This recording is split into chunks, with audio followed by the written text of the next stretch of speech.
বলেছি যে এক্ষেত্রে রোগী দেখা যায় যে একই কাজ বারবার করে তার করতে হয়। যেমন বারবার করে কোনো কিছু চেক করে, বারবার করে কোনো কিছু হয়তো হাত ধুচ্ছে বা একটা নির্দিষ্ট নিয়মে আ সে প্যাটার্ন ফলো করে। যেমন হয়তোবা ৩ বার ধরেই তার হাতটা ধুতে হবে এবং সেক্ষেত্রে ৩ বার, ৬ বার, ১২ বার এরকম করে তার চলতেই থাকে এবং দেখা যাচ্ছে যে এই যে বারবার করে কোনো রকমের সে কাজ করছে, তাতে তার সময়টা তার নষ্ট হচ্ছে এবং লজিক্যালি কিন্তু ব্যক্তি ঠিকই বুঝতে পারে যে সে এই যে কাজটা তার অপ্রয়োজনীয়, কিন্তু সে বাধ্য হয় কাজটা বারবার করে করতে, কারণ তার অবসেশন হয়। অবসেশন গুলা বলতে আমরা বুঝাচ্ছি হলো যে একই ধরনের চিন্তা বা একই ধরনের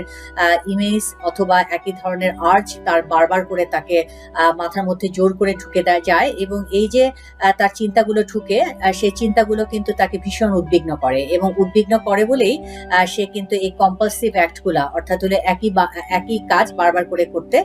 বাধ্য হয়। এই রোগটা আসলে আমাদের মূলত কিন্তু প্রথমত হলো